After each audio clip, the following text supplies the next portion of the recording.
جی اچھا، اور چوتھا سوال یہ ہے کہ 14 سال بچی کی عمر ہے اور اس کو اتنا زیادہ دینی مسائل کا اتنا زیادہ علم نہیں ہے. اس نے روزے کو توڑ دیا، مطلب غسل کو اپنے اوپر فرض کر لیا.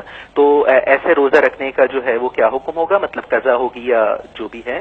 جی اور ایک یہ کہتے ہیں ایک 14 سالہ بچہ تھا جس نے حالت روزہ میں خود پر غسل واجب کر لیا، تو کیا حکم شرع ہوگا؟ اس کو معلوم نہیں تھا. ہم بڑے بھولے پن سے کہہ دیتے ہیں کہ جس کو معلوم نہیں تھا. نبی کریم صلی اللہ علیہ وسلم نے فرمایا جب بچہ 7 برس کا ہو جائے تو اس کو نماز کا حکم دو، اور 10 برس کا ہو جائے تو مار کر نماز پڑھاؤ. علماء فرماتے ہیں کہ یہ اصل میں نماز کا نہیں، یہ ایک ضابطہ سرکار بیان فرما رہے ہیں کہ جو چیزیں عنقریب بلوغت کے بعد اس پر فرض ہونے والی ہیں 7 سال تک اسے سکھانے کے لیے کوشش شروع کر دو. 10ویں سال تک اس میں اور زیادہ محنت کرو، 7 سے 10 سال تک.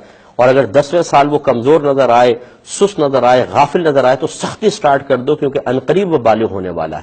تو یہ جس طریقے سے نماز کے مسائل ہیں اسی طرح روزے کے مسائل بچوں کو 7ویں سال سے سکھانا شروع کرنے چاہیے، بلکہ اس سے پہلے.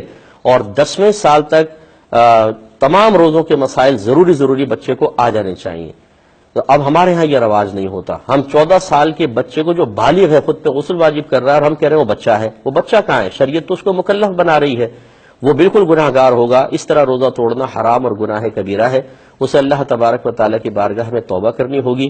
لیکن اس میں یاد رکھیں کہ اگر عادتاً ایسا نہیں کرتا، کبھی کبھار شہوت کا غلبہ ہوا اور ہو گیا روزے کے اندر ایک آدھ دفعہ جیسے ہوا، تو اس میں صرف قضا ہے، کفارہ نہیں.